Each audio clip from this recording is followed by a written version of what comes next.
Good afternoon, good evening, good morning, everybody. Just pop out the chat.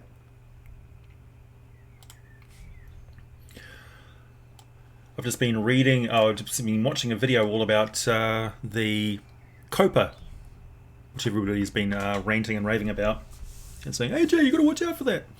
Well, I had a look at the one. There's one thing that's not present on the cover of the 5th edition Dungeons and Dragons books, and that is the aim of the game is it's supposed to be marketed at people 12 years old and older, which is not present in Dungeons and Dragons 5th edition books, I've noticed.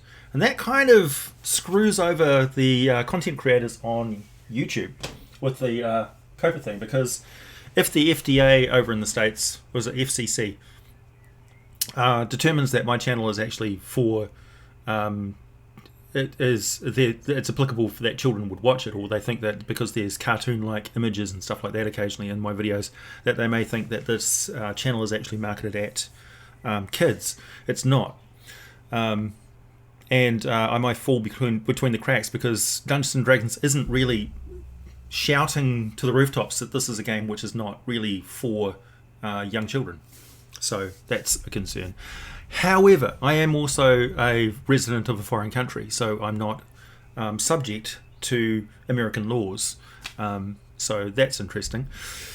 But yeah, I don't see much of a problem with it, really. You may see occasionally that I'm going to include some more adult content into my videos, so I may swear, or you may see boobs, or in the latest Dispater video, there's at least 4 people commenting that one of the pictures looked like he had a boner, which was kind of funny. It's just like creases in his pants, guys. Come on. Anyway, I thought that was amusing. Hey, Kairos, Dragon Lord. Notan, not an in real life friend. Hoovgoon, Sinzu, Mr. L, Carlos, Adrian, Ian. Nice to see you all. Fiona. Good morning, bumbling bureaucrat.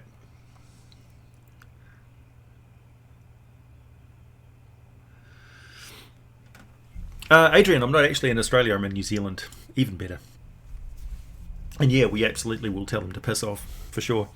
This video is brought to you by Lanternese oil spray ignition pumps for the application of fresh flame from a safe distance. If you watch my next video, which I've already released for members and patrons, that will be released tomorrow for everybody else, or in the morning, first thing in the morning for you guys. You'll understand why. We've got some sponsorship from Lanternese flamethrowers. World building. Yes. Oh, I didn't change the name of this stream. It's not actually supposed to be called Cosmic Voodoo. It's supposed to be called Making Better Worlds.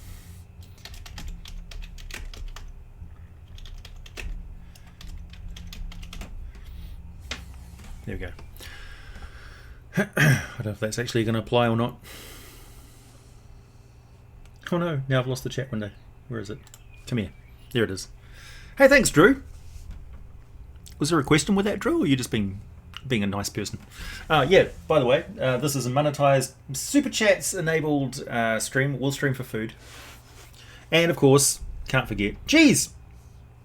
I've actually already been tucking into the cheese while I was watching that video, because I've been up since yesterday making videos and stuff. So this is baby Kikarangi cheese from the Carpety Cheese Company, which is owned by Fonterra, and I refer to this as Catoblepis death cheese because that's what it looks like. It is a potent blue cheese aged for like 12 months or so. Not for the faint of heart, but it's not a kids channel, so try this at home. And I'm going to have it with no cracker.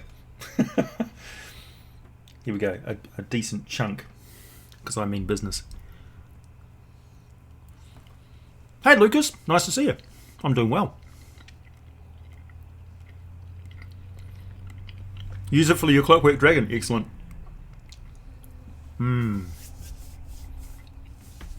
Proud to listen to a Kiwi, why not?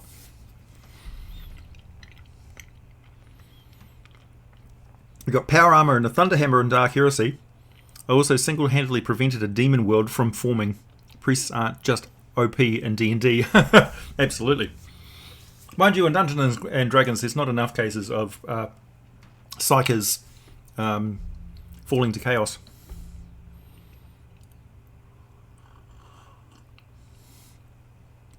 You listen to my show religiously. That's nice. Pass the coffers, dearly beloved. Brethren. Cheese and world building. I know, this is the best way to spend a weekend.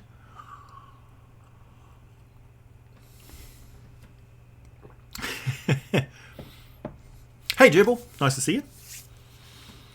Yes, we've got several sponsors for today's video, including Oberskaya Orchard's Crackleberry Preserves, a little taste of Cormier.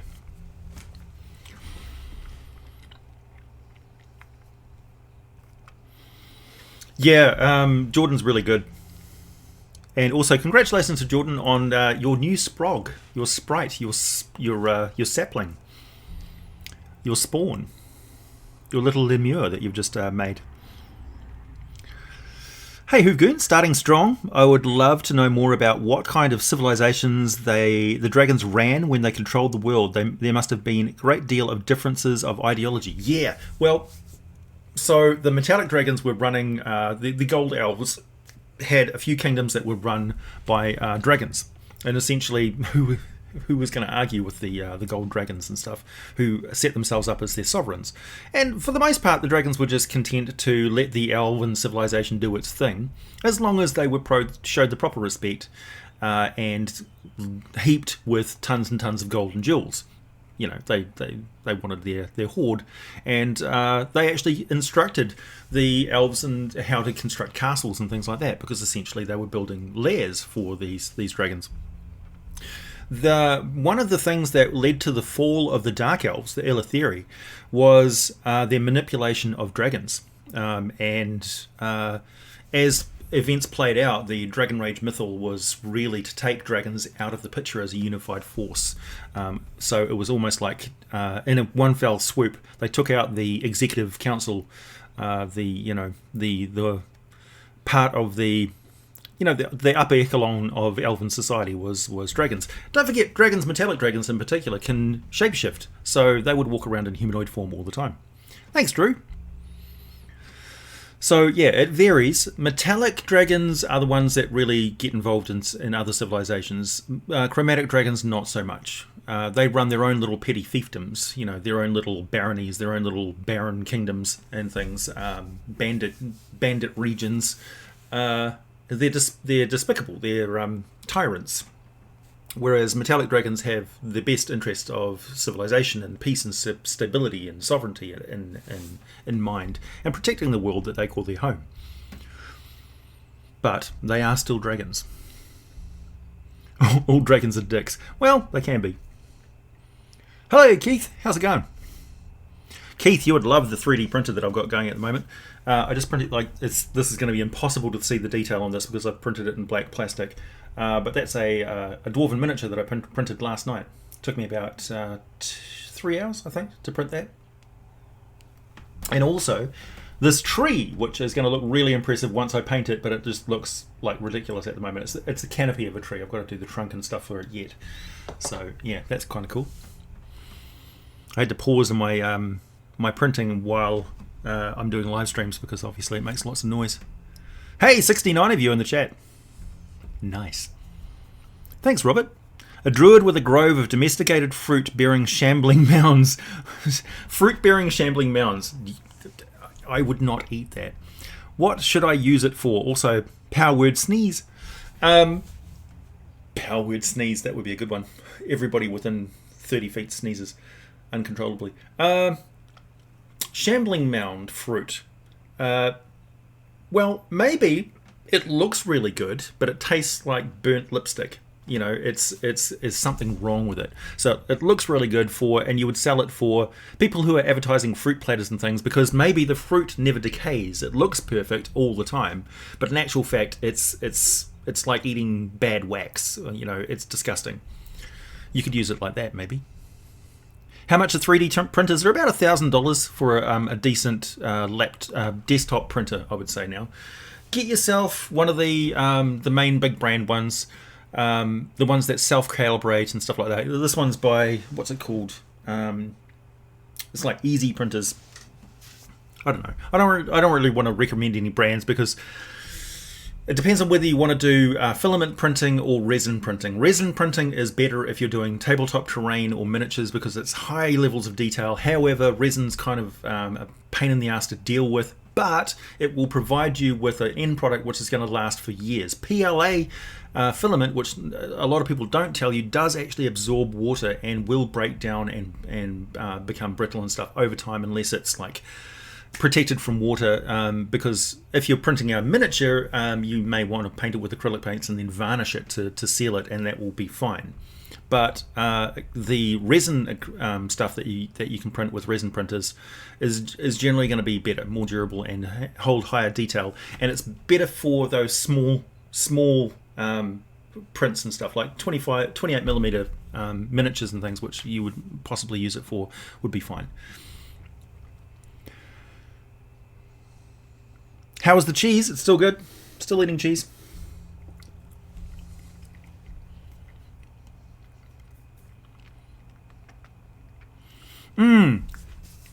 Yeah, there's several ways that dragons can end their existence on the mortal plane, and one of them is eating their horde and transcending somehow. Results may vary. Hey, Red New Zealand Blue. Good morrow, good friend. Thanks to everybody who gave me a shout out when I said hi to Matt Colville during his live stream. It was his first live stream on YouTube directly, and I'm encouraging, I'm backing more people who are going to YouTube to do their live streaming instead of going to Twitch first and then broadcasting it automatically on YouTube later, because it's not interactive that way.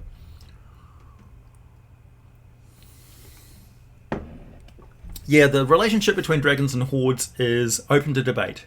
So don't take everything that I say on that as gospel, because certain source books and stuff will differ in their opinion.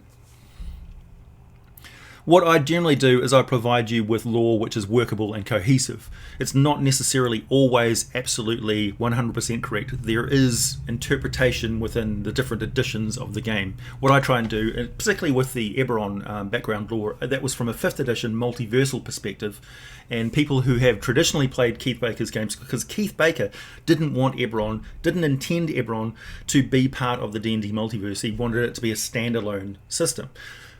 When D&D 5th edition made Eberron supplements for the modern game is set in a multiverse. That's the default state. So they had to crowbar Eberron into that, and occasionally it jarringly doesn't fit very well. If you get down to the nitty-gritty, the logical underpinning of Eberron vanishes in a puff of smoke. It's just, it's not very real. So in that regard, it's difficult to present Eberron lore without older edition players frothing at the bit and getting really nasty in the comments.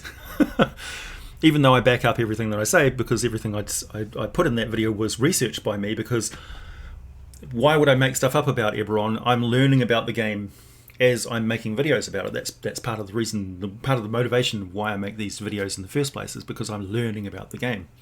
So, I've been doing it for 5 or 6 years now, and I'm only just begun. Hey, thanks, Gadzooks. Hi. Do you know of any interesting towns or population centres in Faerun built vertically or not on the level? I fancy trying a different perspective. In the current timeline, there's floating enclaves.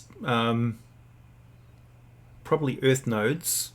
There are instances of places that are floating around. There's not really any massive high story stuff.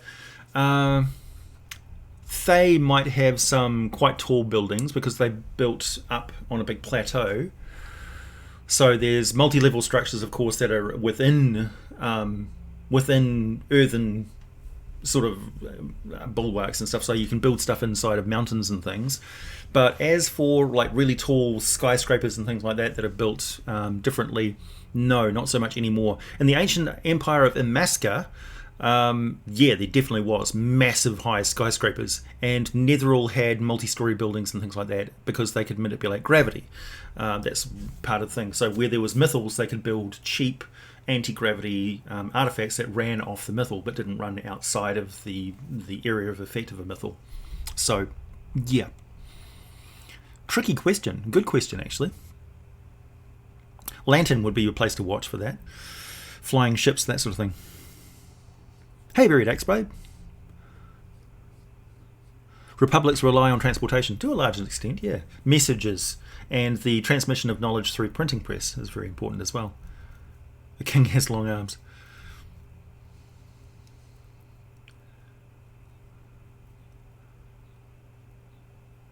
Hey, Hypnos. What am I consuming? I'm consuming some black coffee. And death cheese.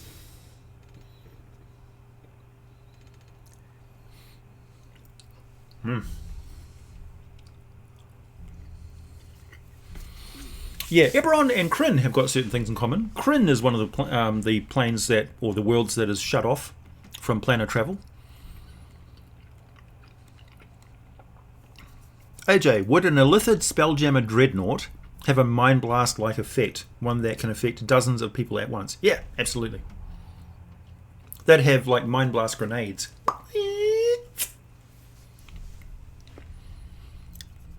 Bogan. Oh, yes, the Underdark has vertically built towns. Yeah, so things built into the side of cliffs and things like that. Yeah.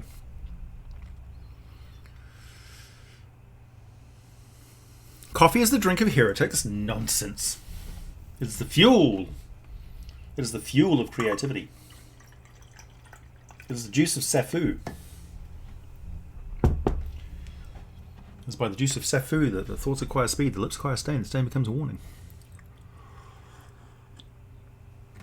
It's by will alone I set my mind in motion. Yes, I'm quite proud of that last video. So everybody who is not a member or a patron, you'll be receiving that video shortly. And that is on carnivorous plants and how to combine carnivorous plants in an encounter to make it really nasty. So using challenge rating half to challenge rating 3 creatures to take out a party of 16th level heroes quite easily. Yeah, you can manage that with nothing but carnivorous plants. Hey, Scorch. Hi, Adriana. Can you do more lore about the deities of the Forgotten Realms? I really enjoy your vids on the Demon Lords. Amazing stuff. There's so little info I know about gods and goddesses. Yep, I can. Probably not very in-depth stuff because one of the things about the gods is they change quite a bit during the editions because they're living in the political and they move around and they jostle and they change and things, and it's hard to keep track of what the gods are doing.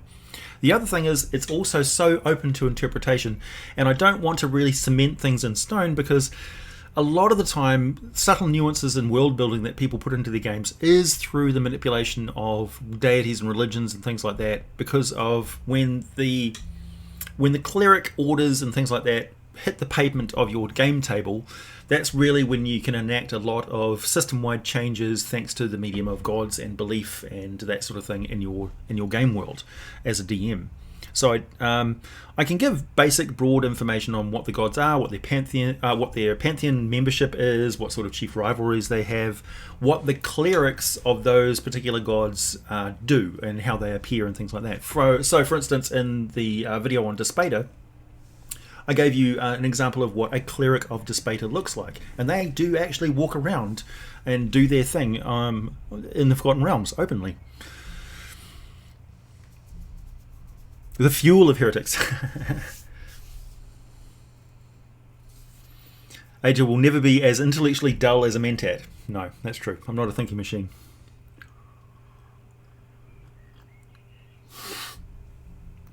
Yeah, the idea of troll cheese. This could, in fact, be troll cheese. Talking of troll cheese, this video is brought to you by Mistra Retours. Invites honoured guests to ride the sky with Silvery Moon fire chariots. Courtesy of Harkle Harple's Long Saddle Coach Company, now visiting the Great Dale. mind flayers will rise again. We need an official GIF race. We've got a GIF race. We've got the GIF. They're in Mordenkainen's Tome of Foes, I believe. Would you like a video on the GIF? I can do that.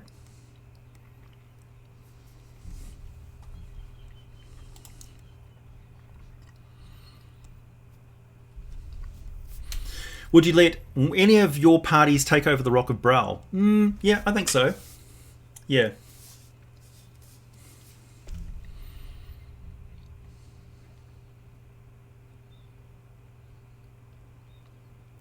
When did Kryn become blocked off? Fear is the mind killer. Fear is little death. So Kryn has, in Planescape, I think it is. Is it Planescape? I believe it's Planescape. It's kind of like got a shadowy wall thingy that's blocked off because Kryn's got this deity thing going on, much like Athos. Athos is a weird fish because Athos is, it's post-apocalyptic, right? So it's a grimdark campaign setting. So it's not your happy-go-lucky Indiana Jones kick open the temple door, dodge boulders sort of fare. It's dark, and a lot of Athos is about surviving the environment and going from place to place. If you look at Conan, right, so the sword and sandal sort of theme of you're traveling through the wastelands and the wilderness, and outside of the big cities, there's really not much there apart from wild animals, bandit lords, warlords, witches, wizards, and isolated places, and warriors who go around attacking monsters and attacking each other. And then the kingdoms are really isolated and blocked off from other places. There's no trade or commerce between them, and they're petty, despotic, sort of little tyrant towns. So Athos takes that to, dials it up to 11, where the cities are the places where tyrants live, and these tyrants have their population under an iron fist control. So you go there, and it's, you know, they're dens of slavery and gladiatorial arenas and vice and wickedness and sorcerers and cults and things like that, and it's all ruled over by some bloated demon-like dictator who's possibly a sorcerer king who's slowly transformed into a dragon over the centuries. The world itself, the gods have departed, long since gone, and the world is dying. The entire solar system is dying. The sun itself is on its last stages of life. The world is parched, and it's not getting any better. It's never going to get better. So Athos is grimdark, and it really is. Like, metal is very rare because it's just all like being used up and rotted away or taken off planet centuries ago. So yeah, it's a little bit like Numenera is a little bit like that as well, in that it's a far future. The idea behind Athos is really the Vancian magic system, I think, for D&D. Jack Vance's books and the Dying Earth, is Athos is kind of a reflection of that as well. So is Numenera, actually, when you think about it. Oh, Monster Mass, yeah, thanks for reminding me. So on the Discord server, we've got an informal little thing going, which is people who are making pretty good monster listings, and they're doing a sort of informal competition where every month they submit at least one or two monsters in a sort of a finished form, and I get to look at them and render my humble opinion on them, and have the odious task of picking the best ones, as far as I can tell. So I'll be announcing at the start of each month, I think, what the best videos from the previous month were. Not the videos, best monster listings from the Monster Mash. There's a board on the Discord server that you can go and participate in that, and talk amongst the people who are contributing. And it's just a community effort, and possibly there may be something in the far future, or maybe even not that far future, maybe the end of 2020 or 2021 or something like that, where we make some sort of a channel-specific Fiend folio, where the best of us make the best monsters and present them in a book which has got artwork and stuff, which is basically bankrolled and financed by me to help earn these creative people some money, and use my social media platform to get it out there. Hey, 111 people watching. That's great. Hi, everybody.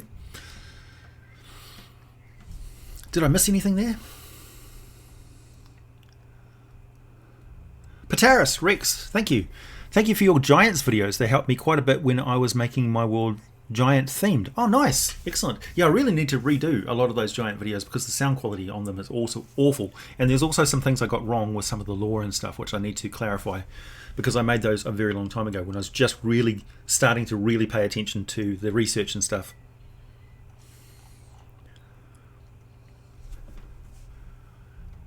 When will we get a vid on Artificers? So I have promised that I will be making a video on Athos. That's going to take me a lot of effort this week.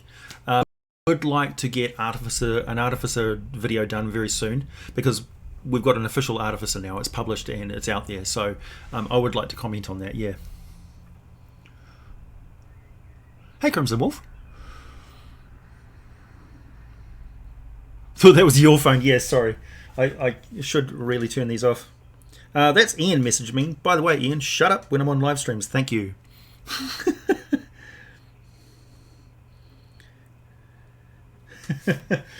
Everybody give Ian encouragement on the Red New Zealand Blue channel that I linked in the community tab. Go and check out his video. It's really good. And he needs your encouragement to keep going. Thanks, Michael Davidson. Thank you for your critique as well, Michael, for the artwork that I posted. That I rely on that. So never feel shy, any of you members or patrons, from critiquing anything that I do. I really do appreciate it. Hey AJ, I can make gods and ideals of what they embody. I have issues with creating tenets and creating the broader world impact of these homebrewed gods. Any suggestions on how to make that easier outside of paying you? I would say you're talking about your own homebrew content or making gods that other people can use in their game. Really, it comes down to portfolios and mythology. So gods are built up around legends and stories of their antics or how they became gods in the first place. Like, it's folklore, it's stories. Maui of the Polynesian faiths, or Thor and Loki and their sort of behavior and things. Like the Scandinavians greatly respect people who are both clever and strong. So people who can outsmart somebody, especially outsmarting a trickster. So Loki is constantly testing Thor and trying to pull the wool over his eyes and trick him into doing things. And Thor beats him through either being strong enough to handle and overcome any obstacle that Loki puts in front of him, such as getting into a drinking competition with an illusion, and when in actual fact Loki has him drinking the ocean, and Thor is so mighty a drinker that he actually lowers the ocean by an inch, which is just ridiculous, but it makes for a great story. And so Thor is both strong, but he's also fair, and he also he outsmarts Loki as well, and he actually is kind of an advocate for Loki at times as well. But Loki does some really nasty stuff. So I would suggest build the folklore first, and then decide how those gods fit into it, and particularly riff off what your players are doing. If your players seem particularly enamored of one god or other in your pantheon, make them the main gods. Thanks, Michael. Also, how much to hire you to do work? You can't, I'm afraid. I can give you advice for free, but yeah, I can't guarantee my time. YouTube gives out free super chats now. Looks like I get 4 free for having YouTube Red. Oh, that's brilliant. I didn't actually know that. If I knew that, I wouldn't have spent so much money. No need to read them all, just want to give them. Thanks, man. No, that's great. It all counts. It all adds up. Does that mean a Dragon Marks video? Possibly, I suppose. Have I checked out Descent into Avernus? Not in any detail yet. I've sort of flipped through it. I get access to everything automatically anyway because I have worked a little bit for Wizards of the Coast adjacently. So they've unlocked content there for me because basically I make content for the game. So you lowered a keg by a foot once. That takes some doing. Thanks, Crimson Wolf. Uthgar, yeah.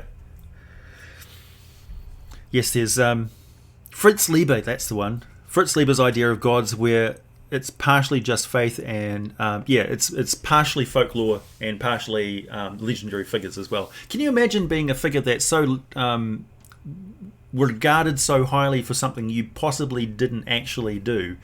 Like, the legend of what you did has surpassed what you actually did, and then as you reach old age as an old retired barbarian innkeeper, suddenly you just stop aging and you can't die because you're actually people are funneling faith into you, and it's a real force in a fantasy world. And then all of a sudden you start attracting like demigod wannabes who come at you like gunslingers, and you're forced to fight them in a sort of like, I'm too old for this shit. But you keep drawing on this. Every now and then you draw on this divine power that you don't really want. So a high level campaign where you've got a character who's really doesn't want to be a demigod, but they're forced into that role. Luminous being the creator of AO, that's essentially the dungeon master. So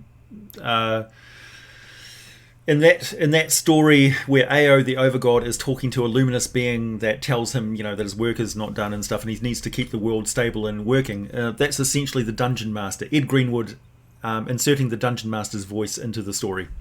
So Ao is piercing when you step outside the multiverse, you're piercing the fourth wall and talking to the actual creators of the game and the dungeon masters. So that's what it's about. So that's where the line between, we can go down this rabbit hole and make more cosmic lore for what's beyond the multiverse, but really that's past that's where it leaps out of the page and it's you directing the story. Thanks to Wall. I like the story where Loki convinces Thor to be a transsexual. They should have done that in the comics instead of simply giving his hammer to a woman. Well, don't forget Beta Ray Bill and stuff. So there's multiple instances where Thor's hammer has been given to other righteous people. That's really the whole cool thing about Mjolnir in the story, and the fact that he's governed by moral and ethical rules in the comic book. In the folklore, not so much. But yeah.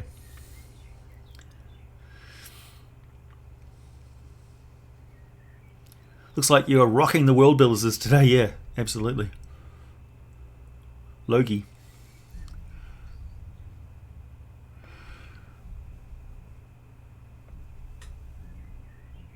Can I tell you what I know about the City of Brass? Well, the City of Brass is a location on the plane of fire in the elemental planes, where it's kind of at the border where there's a lot of slag coming in from more solid areas and cool areas. So it's a big sort of slag plain that borders a fire sea, and the fire sea is occupied by lots of people. And it's where the Ifrit live and work and play, and that's where they keep all their stuff. So essentially it's a molten magma plain with rivers of molten rock and stuff going around. They built, solidified the brass and other metals, so it's not just brass, it's all sorts of other metals. The whole place is shimmering with heat, like it's really hot there. And you probably need magical protection if you're going outside of specific cosmopolitan areas that are for planar visitors to the City of Brass. But it is ruled over by the Ifrit, and the Ifrit are genies. They're genies of fire, so they are mercurial, they're emotional, they're aggressive, they're grandiose, and magnanimous, and also very vindictive and evil. And they like keeping slaves, exotic slaves, including beings from the primaterial plane. Thank you, LSR. Question I was never entirely clear on and never get the chance to ask you: are the Oberonth from the Far Realm or an entirely separate existence? The Oberonth are beings from another multiverse that has broken down and been destroyed, and it doesn't matter whether it's in the past or the future or how far away it is. It's another multiverse, so it's outside of space-time.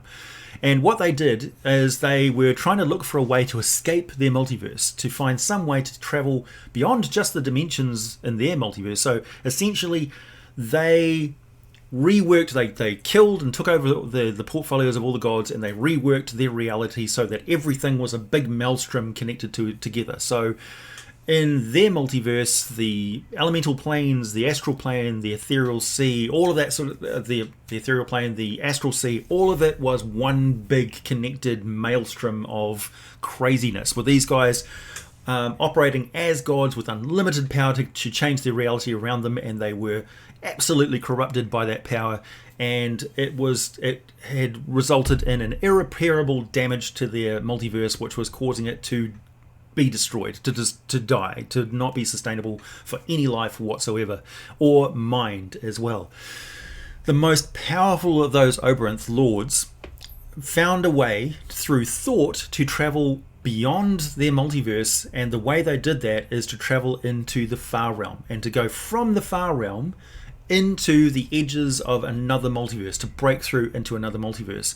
The process of turning themselves into thought energy, translating themselves into a realm of madness, and then out again, basically churned them all up and combined them into super entities, super psychic entities that were more like elementals. So elemental spirits, elemental stuff is like this packets of life energy that when you combine it, it makes bigger and bigger individuals, but they can be split up into other individuals as well. So elementals don't usually have that sense of self until they get really, really big and they turn into elemental lords and stuff.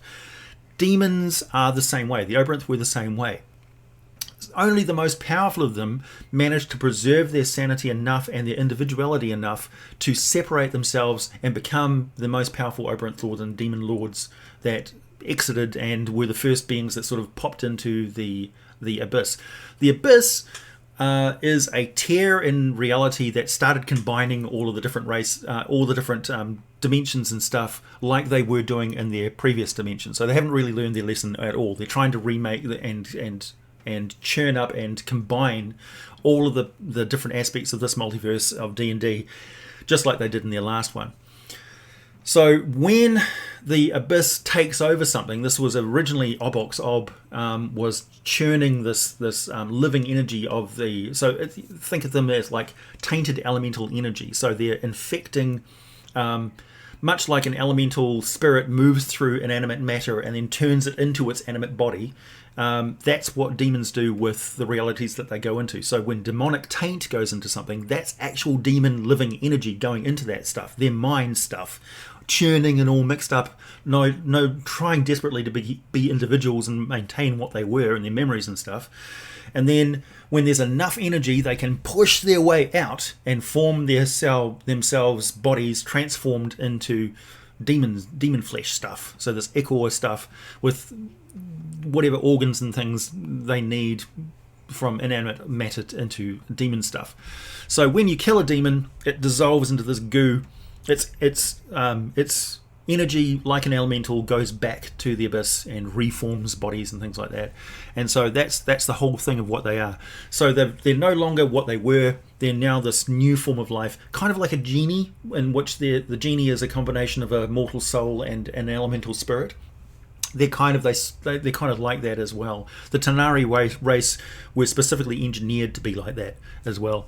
But there's also, to make it even more complicated, in the abyss and the various layers that were broken into, a lot of these places were very evil, horrible places in the first place, and they had original inhabitants. So in the abyss, there's also older entities that were in pocket realities and different dimensions that were separated from the prime material plane, or were different far-flung aspects of the prime material plane that had evil beings living there in the first place. And when the abyss sort of broke in and combined their place and made it a layer of the abyss itself, they became inhabitants of the abyss now. So their world is now the abyss, and that's, it's never going back to what it once was.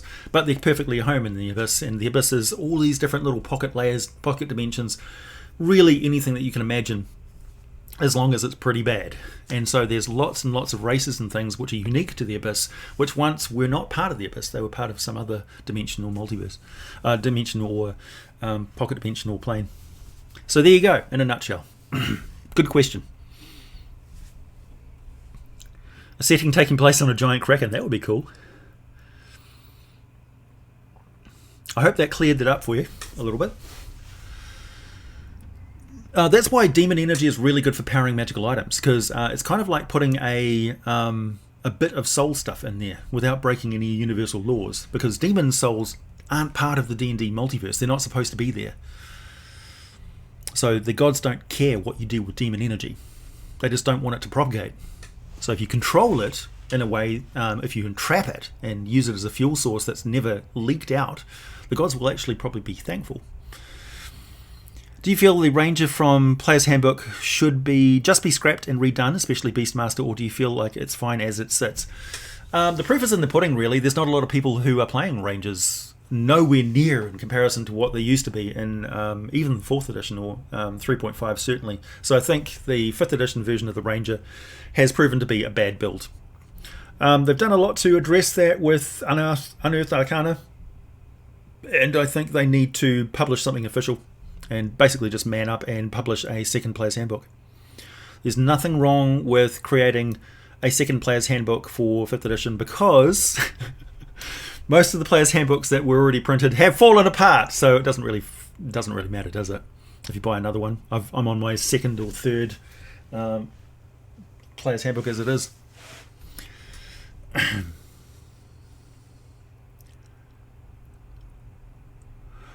Also, don't you think we could get some vids on the realms themselves? Yeah, well, like, I want to do the second Netherall Empire vid, because the second chapter of the Netherall Empire starts talking about when they were creating magical spells, and I really want to get that done. However, I also have to go with the fact that although there are vocal proponents of videos on things like Eberron or Athos and stuff, the vast majority of people who watch this channel are just watching it for videos about monsters. The stats do not lie. That's my strength, and that's what I mainly do and present to people. So the stuff on the Forgotten Realms as a specific setting is niche. Even though it's the main official setting for D&D for my channel, it's a niche subject, so it's off the main beaten track sort of thing. And I can't do that too often or concentrate on it too much. I'm happy to talk about Forgotten Realms stuff and research anything for people anytime you want to ask me. I can look up stuff really well.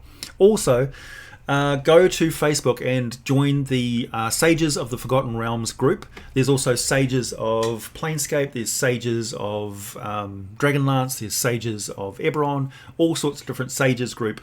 They're all adminned by me and Anthony, and those groups are dedicated to presenting information and researching information for you. It's not where you go to talk about politics or anything like that. It's just places where people talk about D&D and learn about D&D, the settings, the rules as written, that sort of stuff, and what they're doing, and publish books and novels and stuff. So it's Sages, information exchange. So that's what they're there for. And those are really good places for asking questions and getting good answers.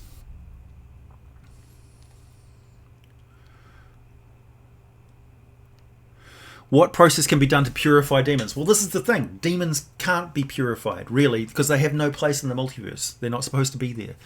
A lot of the demons, particularly devils these days, a lot of the devils were actually mortals in the first place, and they've actually gone to the Nine Hells and be transformed into lemures and become petitioners. Essentially, the lemures are petitioners of the Nine Hells. So when you become a petitioner of the Outer Realm, that you've been sent to, a lot of your memories and stuff are stripped away from you, and you've just become essentially you've gone through the refining process of the prime material plane, and you've become the ideal mentality for the plane of existence that you're sent to. So that soul is quite content to be there. They don't necessarily need to worry about the concerns of their past life. The realm that they've gone to, they've become part of the story of it, part of the mythology and stuff. They're woven into it. So yeah. And with demons, they're not part of that at all. They're not supposed to be there. Souls that are dragged into the abyss are lost and wasted. They've been torn out of the exchange of mind and energy in the prime material universe, and it's part of the disorder and breakdown of the prime material universe and the multiverse of D&D. Off topic, what Warhammer 40,000 army would I run? Oh, probably Black Templar, because why not? They're just so cool.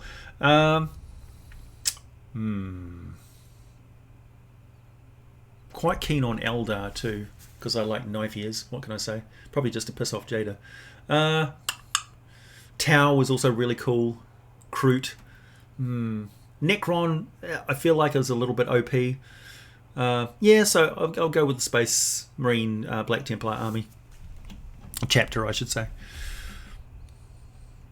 Yeah, so purifying demons is really problematic. I know that people want to do it, and it's part of particularly Asian, Eastern mythology and folklore and story and stuff. But it's easier to do that as mortals who have been turned into demons per se. Like they've been disrupted, their chi's out of balance, and they've become demons. But they're like demons, not demons of the abyss sort of thing. You've gone with Necron. Fair enough. Necrons are cool.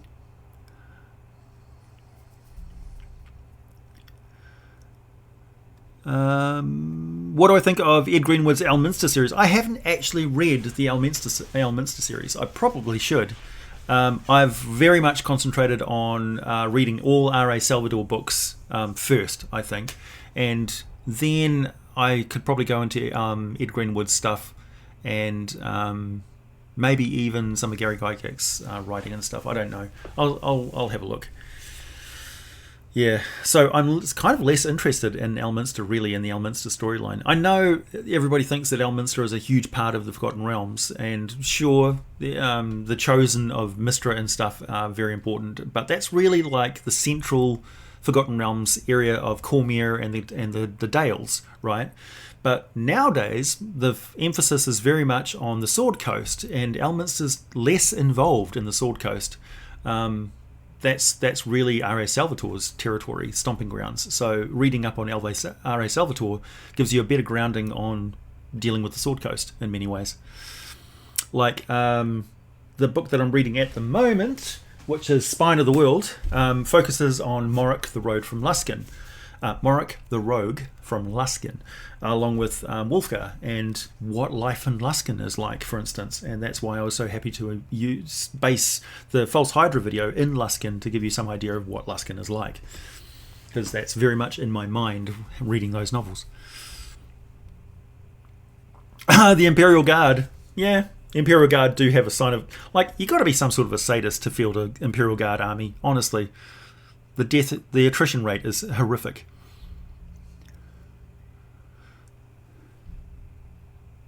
That's a good Captain Coin Vault. Good question. How would the Time Dragon fare against a Force or Prismatic Dragon?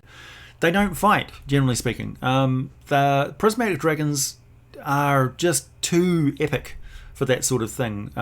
So they don't really scrabble. They don't have anything to fight over, really. If they get involved in things, the Time Dragon is quite capable of just cutting and leaving anytime. They don't feel a great connection to any one particular moment in the timeline of the multiverse. They travel freely. Force dragons are very aloof and are also quite enigmatic and hard to track down. Even though they're really huge, most of the time they're very difficult to see. And the prismatic dragons are self-involved, rock stars, really. I don't know. It's like, would you get into a fight with Russell Brand, for instance? Why would you? He's a poet.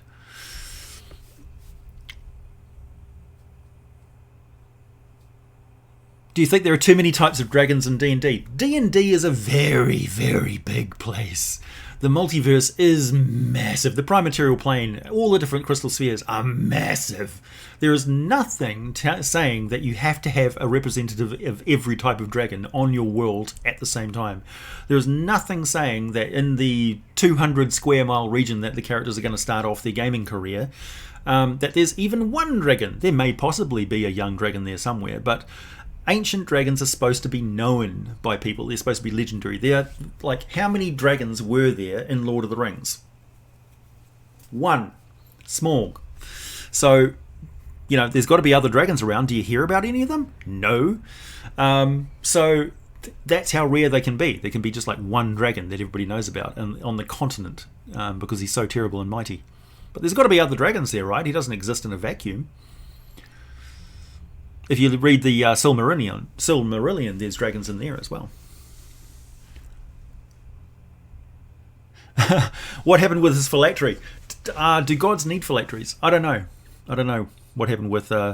perhaps it's a magical artifact in its own right. Oh, by the way, I'm also wearing the latest merch. The Vecna Did Nothing Wrong shirt. Which I think turned out quite well.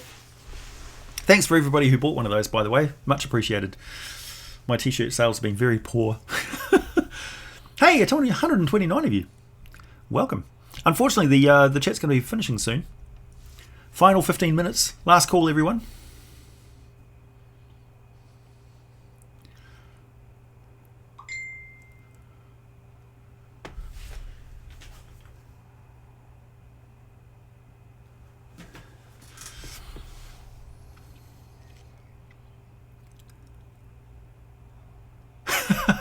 I think I seriously represent.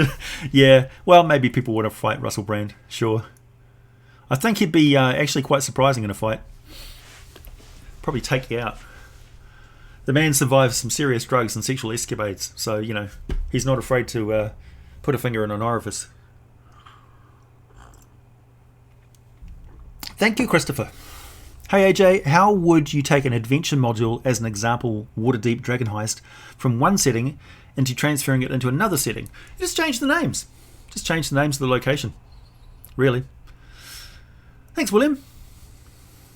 It's really that simple. It's as simple as just changing the name of the place. Like, for instance, Ghosts of Saltmarsh was never supposed to be set in the Forgotten Realms, but it's quite easy to transfer it into the Forgotten Realms. It makes no difference whatsoever. You can easily place that in Sea of Fallen Stars. Easy. He's a communist. Is he a communist or a socialist? I don't know. I don't care about his politics. I just think he's entertaining to listen to. Yep, the shirt is still available. As a truck driver, I like to represent my political nerd opinion. Well, this is definitely a troll shirt. I kind of like making shirts for D&D trolls. And Vecna Did Nothing Wrong is certainly a troll shirt. There's no...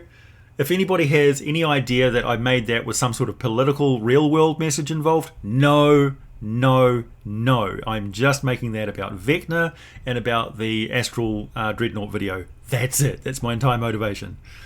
Whatever meaning you want to assign to it, that's your business, but that was my creative intent, was just, it's an in-joke with the channel.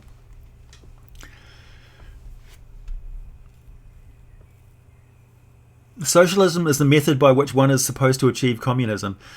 I come from New Zealand, dude. So we're a centric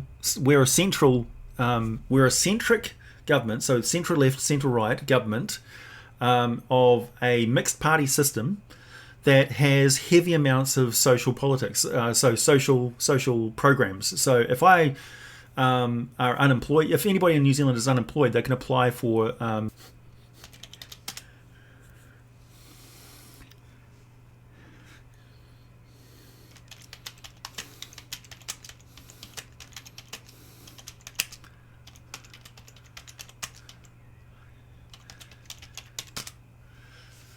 Oh, am I back again?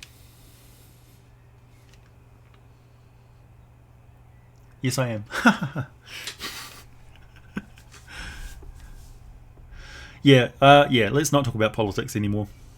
Speaking of Vecna, my Divine Soul Sorcerer just got a hold of his hand, and he has the evil god as his ancestor, which is Vecna. Would the hand operate differently for him than someone else? Oh, that's way too nuanced a question. I don't know. It's really up to your DM entirely. Yeah, Jesse. I can't answer that. YouTube is broken. It's probably just my internet connection. I think it should be alright.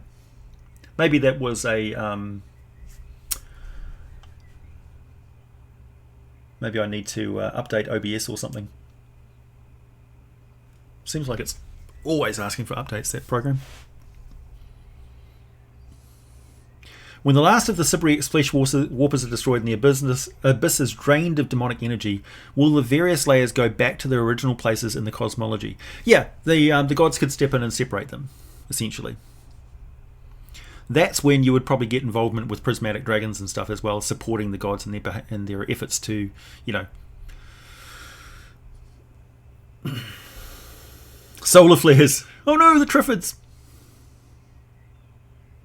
The GCSB is watching us. Yeah, that's the Intelligence Agency of New Zealand. Hi, GCSB.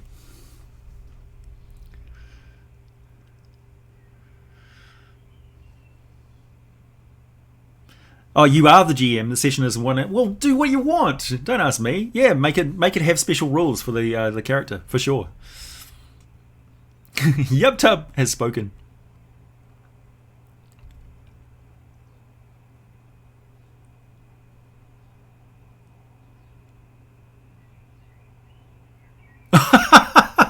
Gerbil, that's fantastic. Found a part of Vecna, cuts out his eye, puts it in. No, turns out it was Vecna's testicle. That is brilliant.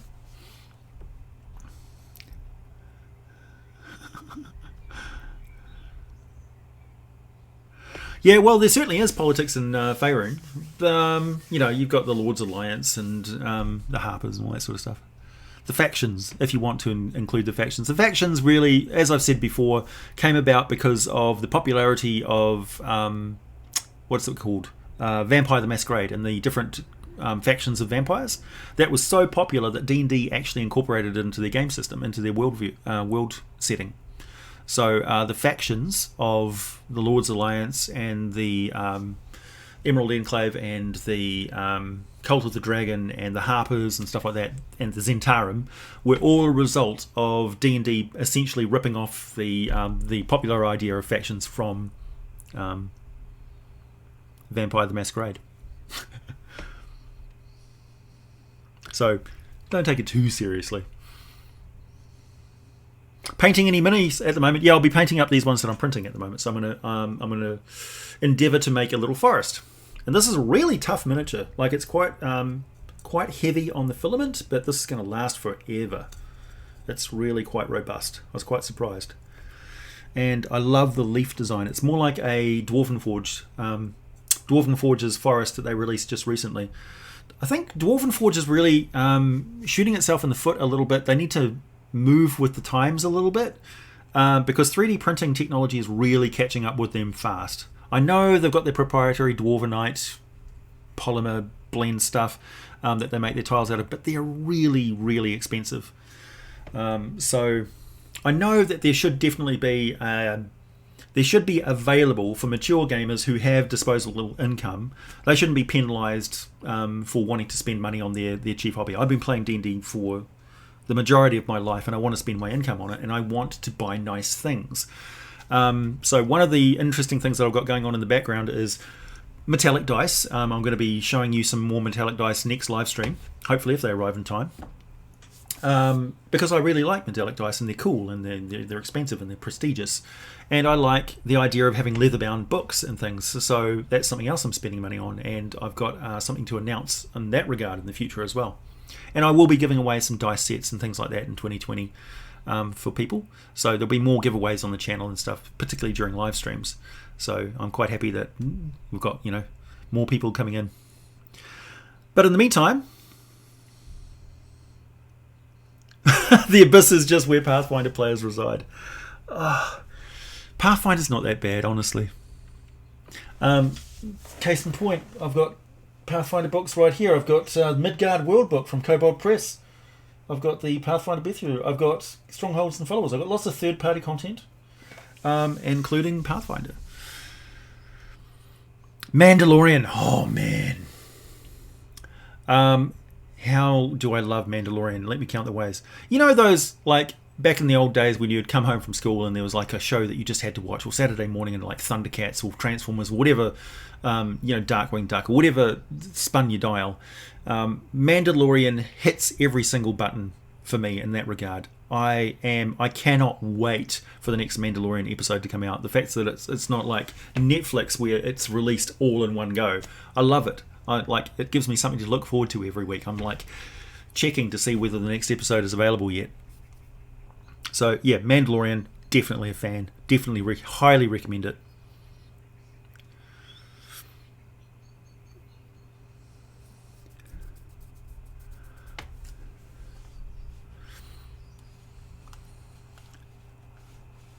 Where's my mouse gone? There it is.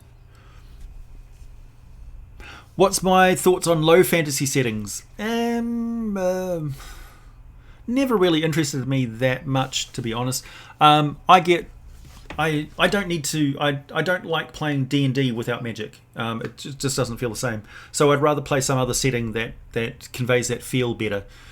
There's too much editing involved in turning D&D into a low magic setting. It just doesn't gel for me.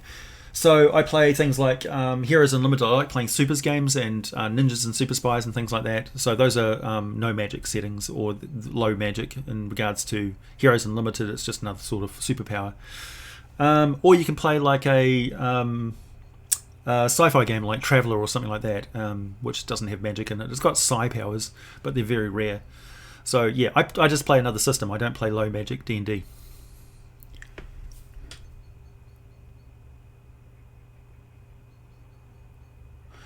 Demon Lord Kabiri. I'll have to look that one up. Thank you for the donation, by the way. I'll have to look that. No, I'm not actually very familiar with that one. Hordes of the Abyss, really? Well of Darkness. Oh yeah, you caught me out on that one. I'm gonna have to check it. This is the way. This is the way. I want a shirt that says "This is the way." I think I'll just make a shirt saying "This is the way" before it gets copyrighted to nobody's business. Would anybody be interested in a "This is the way" T-shirt on Teespring for you? Just a plain, maybe. I suppose I could have different colours available because it would just literally be the words "This is the way" on the chest. Would that interest you?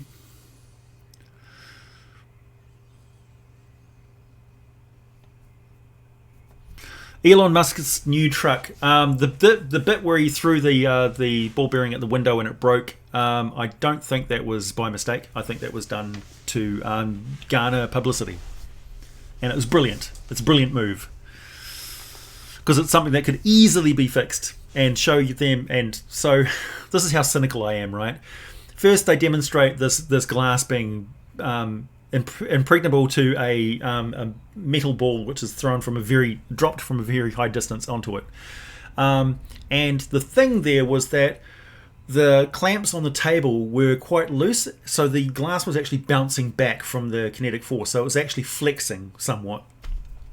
When they threw the thingy at the window on the side of the truck, it didn't flex, it was fixed in place, and it broke quite spectacularly, with a lot less force involved. So I'm inclined to think that that was done deliberately so that it would get a lot of the negative naysayers and stuff go, oh, look, watch this. And so they would share it on social media like wildfire, which it has been. And then Elon Musk and company just swap it out for the new improved Windows, which is actually the way the Windows have been all along. That was all just for show. So this is orchestrated social outrage and preying on humanity's worst aspect of information sharing, in which we share negative things, or Schadenfreude with each other. So I'm kind of cynical in that regard. As for the truck itself and the fact that it's made from stainless steel, I would hate to see what would happen when that thing hits another vehicle. I know that Elon Musk is aiming for a society where car accidents would almost be a thing of the past thanks to self-driving cars and automation. I would hate to see these trucks on the road without that self-driving technology fully in place, because if those things hit regular vehicles, they're going to tear them to pieces. Yeah. So I'd like to see some driver safety tests on those vehicles, like serious driver safety tests, not only for the drivers of the vehicles themselves, the trucks themselves, but also impacting other vehicles and seeing what happens to them. What's my favourite character I've ever made? Oh, one that I always keep going back to, a couple from Ian's campaigns. One was Haito Waterwalker, who was a water genasi. And the other one was Jelchimarol, who was a scion, who died a lot at lower level and then became, he's one of the very few characters I've ever had that became a god. So yeah, it was quite interesting. But I've had lots of different characters. Usually I would just answer my last character was my favourite, because I'm always trying out new character builds and stuff. Quite fond of gnomes, just because. And Dragonborn, I quite like Dragonborn as well. And Warforged, though I don't think I've ever got to play a Warforged, but I'd like to. Snow isn't for robot drivers. Anyway.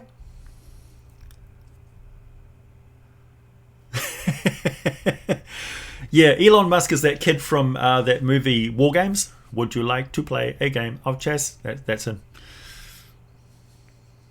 That's what he turned up. That's what he grew up into.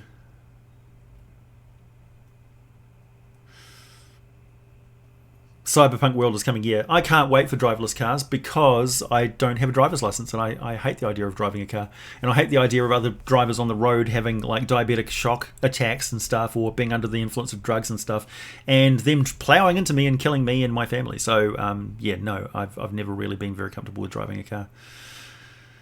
Thanks, Azroth. Did you know of any good aligned creatures who could create something akin to a celestial, the way the Night Hags create Arcanoloth using their life force? Well,